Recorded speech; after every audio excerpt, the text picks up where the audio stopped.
Bapak Ibu Saudara-saudari, umat beriman sekalian yang saya kasihi dalam Tuhan. Tema Hari Komunikasi Sosial Sedunia yang ke-54 hari ini oleh Paus Fransiskus diberikan judul Hidup Menjadi Cerita. Apa yang dapat kita ceritakan dalam kehidupan kita dan dari kehidupan kita untuk menjadi warisan berharga bagi anak dan cucu. Tema ini diambil dari kitab Keluaran, cerita tentang tulah ke-6 belalang. Ketika Musa dan Harun meminta supaya umat Israel beribadah kepada Allah, tetapi Firaun dan antek-anteknya tidak memberikan kesempatan. Maka dari itu Allah mengutus Musa bertemu dengan Firaun untuk meminta supaya perkenankan umat Israel beribadah kepada Allahnya. Karena kalau tidak, akan ada tulah ke-6, yaitu belalang yang menghantui seluruh kehidupan mereka. Dan sebelum pergi, Allah berpesan kepada Musa supaya kamu punya cerita kepada anak cucumu kelak. Cerita tentang bagaimana Tuhan menyelamatkan kakek nenek moyang dan orang tuamu dari perbudakan Mesir. Cerita tentang bagaimana cinta Allah kepada bangsa Israel. Maka dengan inspirasi cerita ini dan dengan tema ini, Paus Fransiskus mengajak kita untuk mari menjadi pribadi dan keluarga yang hidup untuk mewariskan cerita indah kepada anak cucu tentang hidup beriman, tentang hidup menggereja, tentang hidup keluarga anak. Apa Anda tidak tega kalau kemudian anak cucumu bercerita tentang, wih, dulu bapak saya preman di gereja, dulu bapak saya pembangkang di gereja, dulu bapak saya tidak jelas di gereja, dulu bapak saya tukang rokok di gereja. Apa Anda rela bahwa kemudian anak cucu bercerita tentang hal itu? Apa Anda rela bahwa anak cucu berikutnya bercerita tentang, dulu zaman bapak kami hidup di gereja itu hancur, amburadul, tidak jelas, bertengkar terus? Apa Anda rela? Maka Paus itu meminta untuk mari kita merajut dan menenun cerita yang baik, tidak menyesatkan, cerita yang konstruktif atau membangun, tidak meruntuhkan dan merusakkan, cerita yang membuat kita menemukan kembali kekayaan dasar dan keutamaan-keutamaan bersama untuk kemajuan bersama. Maka saya sering mengajak kita untuk mari hidup menggereja dan berparoki untuk menciptakan cerita-cerita indah untuk anak cucu kita kelak. Apalagi gereja kita sudah berusia 50-an tahun, masa harus terus berkutat dengan macam-macam konflik dan cerita-cerita yang tidak bagus didengar dan dilihat oleh anak-anak dan cucu. Untuk itukah kita hidup beriman dan menggereja? Dalam konteks hidup berkeluarga, apakah Anda mewariskan cerita tentang baku pukul antara suami dan istri, cerita tentang caci maki antara suami dan istri, cerita tentang mungkin istri atau suami simpanan dari ayah atau ibu? Apakah cerita-cerita seperti itu yang mau diwariskan kepada anak dan cucu? Pasti kita tidak rela. Maka saya pikir ajakan Paus ini menjadi sebuah ajakan yang sangat bermakna, bukan saja tentang Hari Komunikasi Sedunia di dalam gereja, tapi tentang komunikasi sosial yang perlu dibangun oleh setiap insan, makhluk sosial. Karena kita itu istilahnya nobody is island. Kita tidak diciptakan sebagai manusia yang tinggal dalam sebuah pulau dan kita tidak bergaul. Kita itu diciptakan sebagai makhluk sosial karena tidak ada manusia yang tercipta dari seorang pribadi. Harus tercipta dari dua orang pribadi yang menyatu dalam cinta yang disebut hidup berkawinan. Maka sejatinya manusia itu makhluk sosial dan dia butuh komunikasi sosial dengan sesama. Dia harus berbicara dengan sesama, tidak bisa hidup terus sendiri. Nah, dalam hidup bersama, cerita apa yang kita mau bagikan kepada sesama yang membuat tampak bahwa kita itu bukan manusia sembarang di dunia ini.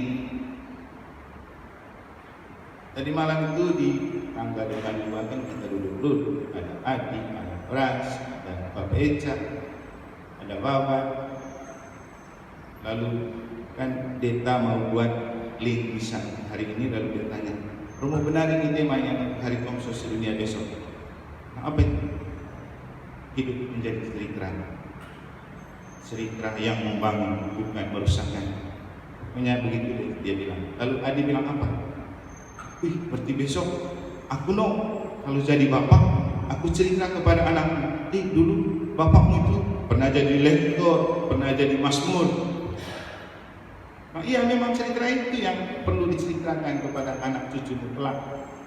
Kau juga bisa bilang begini, dulu bapak punya bapak sering antar nasi kuning untuk Romo.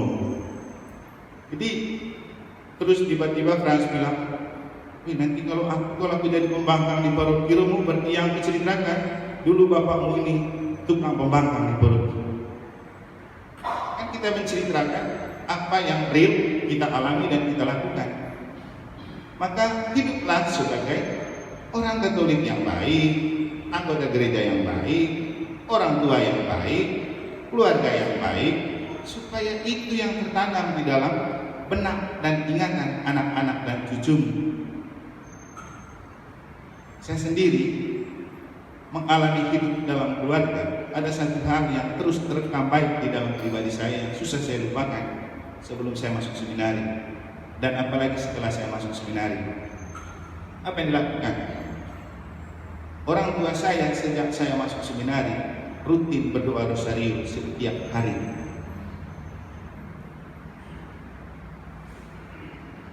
Rem diri untuk tidak bercerita tentang imam, supaya anaknya bisa jadi imam.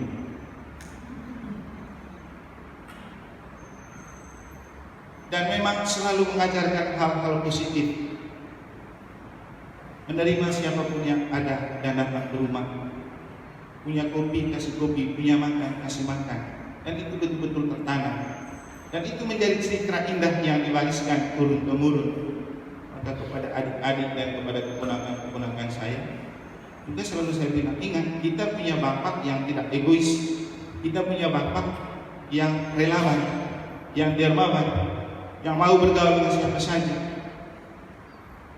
yang suka berbagi baru dari kekurangan. Ingat baik-baik itu. Dan kita punya bapak kemana-mana, walaupun dia jadi tukang, walaupun dia jual tembakau, kerja apa saja dia bisa. Tapi di tempat di mana ia pergi, selalu disuruh pimpin doa, lalu dianggap sebagai guru agama, padahal tidak pernah belajar agama. Saya bayangkan kalau kemudian saya jadi guru agama, kalau tidak pernah pimpin doa di mana-mana, itu lucu juga misalnya. Jadi hidup menjadi cerita. Mari kita hidup dan jadikan hidup itu sebagai cerita terbaik yang perlu kita wariskan kepada anak-anak. Dan yang paling penting, Bapak Ibu Saudara-saudari, kita pasti punya pengalaman cinta kasih Allah dalam hidup. Bagaimana Allah membuktikan betapa Allah mencintai hidup kita, keluarga kita, pekerjaan kita. Kumpulkanlah itu dan jadikanlah itu sebagai cerita indah kepada anak-anakmu, kepada cucu-cucumu, supaya ketika kita sudah tidak ada di dunia ini, ada banyak cerita indah yang dikenangkan sebagai kenangan indah di dunia. Bapak Ibu masih ingat Pak Halim kan? Apa yang dilakukan dalam hidupnya dan bagaimana kemudian cerita itu menjadi cerita indah di kalangan umat yang ditinggalkan. Yesus telah menceritakan banyak hal, dan jangan lupa, jangan berpikir doa bukanlah sebuah cerita. Doa adalah sebuah cerita tentang bagaimana kita hidup lalu dibicarakan di hadapan Allah. Bagaimana kita mendengar, bagaimana Allah berbicara kepada kita untuk hidup. Dan inilah yang dilakukan Yesus dalam Injil. Ia berbicara kepada Bapaknya, Bapa, selama di dunia, aku sudah berada bersama mereka yang kuberikan kepadaku. Mereka baik loh Bapak, mereka dengarkan ajaran. Sekarang aku kembali kepada Bapak. Bapak, aku berdoa untuk mereka, bukan untuk dunia, untuk mereka yang Kau berikan kepada. Jaga mereka baik-baik. Itu cerita Yesus di hadapan Bapa. Cerita tentang bagaimana Ia memperlakukan murid-muridnya di dunia. Cerita tentang bagaimana Yesus sudah menunjukkan kasih Bapa kepada dunia. Nah, kita ini mau cerita apa kepada anak-anak? Apakah kita bercerita tentang Bapak yang kurang ajar, Bapak yang misalnya tukang judi, Bapak yang macam-macam lagi? Mau? Cobalah merajut dan menenun cerita, supaya kemudian anak cucu kita bilang, aku bangga punya Bapak seperti ini karena rajin ke gereja. Aku bangga punya Bapak yang selalu mengajarkan kami berdoa bersama di rumah. Aku bangga punya ibu yang ketika Bapak lupa mengajak kami untuk berdoa. Apa Anda berlaku seperti di dalam keluarga? Cerita apa yang ingin anak hendak wariskan kepada anak-anak dan cucu? Bapak Ibu, satu hal penting yang ingin saya ceritakan. Kita yang hidup dari zaman baby boomer dan kemudian setelah itu hidup tanpa teknologi, hidup tanpa makanan instan, hidup tanpa kecanggihan teknologi, dan kita bangga pernah hidup dan dididik oleh orang tua dalam keterbatasan seperti itu. Kenapa ketika kita mampu, kita tidak menjaga keluhuran cara mendidik itu kepada anak walau dunia sudah berubah? Mari kita merajut dan menenun cerita indah kepada anak dan cucu, terutama cerita tentang cinta Tuhan yang pernah tertanam dan tertabur dalam hidup dan perjuangan kita, baik dalam keluarga, dalam pekerjaan, dalam hidup gereja, dalam hidup berbangsa dan bernegara. Dan kalau kemudian Bunda Maria bisa melahirkan seorang anak yang menjadi pencerita hebat tentang kerajaan Allah seperti Yesus, itu bukan sebuah kebetulan. Itu karena Maria sudah mengajarkan hal itu saat Yesus sedang dikandungi. Ketika mendapat kabar gembira dari malaikat Gabriel, saat sudah mengandung dengan perut besar, dia pergi mengunjungi Elizabeth. Apa yang diceritakan kepada Elizabeth? Bukan gosip tentang ibu lain, bukan gosip tentang anak lain, bukan gosip tentang keluarga lain, tapi cerita tentang bagaimana ia mendapat kunjungan malaikat, lalu ia bersuka cita. Bagaimana Tuhan memberikan kepercayaan kepada dia untuk mengandung dan melahirkan seorang anak yang kemudian menjadi penyelamat. Kalau kemudian Yesus hobi bercerita tentang Allah dan tentang kerajaan Allah, itu karena sudah tertanam dengan baik di dalam keluarga. Mampukah Anda mencetak anak seperti ini? Tidak ada yang tidak bisa. Tidak ada kata terlambat. Anda bisa memulai lagi sekarang. Dan mohonlah bantuan Roh Kudus yang akan dianugerahkan Tuhan kepada kita dalam Pentakosta. Juga mohon bantuan Bunda Maria, seorang ibu yang telah menceritakan banyak hal tentang keselamatan Allah. Maka mengakhiri khotbah ini, saya membaca doa yang disampaikan oleh Paus Fransiskus mengakhiri pesannya di Hari Komunikasi Sosial Sedunia hari ini. O Maria perempuan dan bunda, Engkau telah menenun sabda ilahi di dalam rahimmu. Engkau telah menceritakan karya Allah yang luar biasa di sepanjang hidupmu. Dengarkanlah cerita-cerita kami. Simpanlah dalam hatimu dan jadikanlah milikmu sendiri. Juga cerita-cerita yang tidak seorang pun mau mendengarkannya. Ajarilah kami untuk mengenal kembali benang-benang baik yang memandu jalan cerita. Lihatlah kumpulan simpul-simpul kusut dalam hidup kami yang melumpuhkan ingatan kami. Dengan tanganmu yang halus, setiap benang kusut dapat dilepaskan.